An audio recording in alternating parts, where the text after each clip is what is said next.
OBC নিয়ে মমতা ব্যানার্জি গাড্ডায় পড়েছেন। আর OBC নিয়ে তিনি যে কলকাতা হাইকোর্টে গিয়ে মুখ থুবড়ে পড়বেন, এটা আগাম আমরা ইভিএম নিউজ থেকে এরকম একটা ধারণা করছিলাম। আমরা বলছিলাম যে হাইকোর্টে গেলে এই যে পদ্ধতিতে উনি কাজ করেছেন সেই পদ্ধতি আইন বিরুদ্ধ বলেই আইনজীবীরা মনে করছেন, ফলে তিনি মুখ থুবড়ে পড়বেন।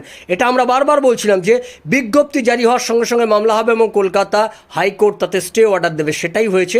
এবং এটা নিয়ে অ্যাডভোকেট জেনারেল যে মিথ্যাচার করেছেন রাজ্য সরকারের পক্ষ থেকে, সেটার পর্দাফাঁস করলেন শুভেন্দু অধিকারী। কিভাবে করলেন শুনুন। মমতা ব্যানার্জির সরকার হিন্দু ওবিসিদেরকে বঞ্চিত করে রিজার্ভেশন দিতে গেছিল। হাইকোর্ট আজকে স্টে লাগিয়েছে, আমি এটাকে ওয়েলকাম করছি।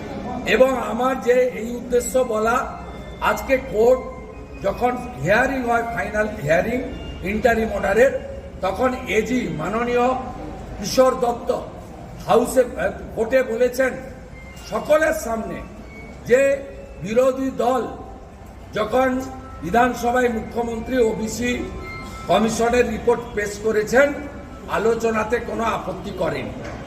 আমরা এটাকে সম্পূর্ণ মিথ্যা বলে বলছি, কারণ বিধানসভাতে মুখ্যমন্ত্রী গত 10 তারিখে কার্যত চোরের মতো লে করে দিয়ে চলে গেছেন বিধানসভা থেকে, কোনো ডিসকাশনের স্কোপ দেননি। আমরা সেদিনও প্রতিবাদ করেছি এবং আমি এই চিঠিটা আপনাদেরকে ছবি করতে বলছি। এই চিঠিটাতে ডিসকাশন দাবি করেছেন, যেহেতু আমাদের সেখানে বলার সুযোগ দেয়নি।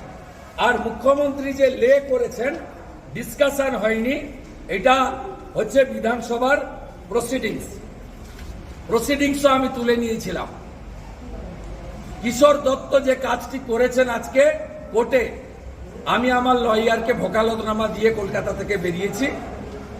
আমি এই কেসে পার্টি হব এবং কিশোর দত্তের অ্যাডভোকেট লাইসেন্স কেন বাতিল করা হবে না, তার জন্য আমি এই আদালতে যাব। কত বড় মিথ্যা দেখুন।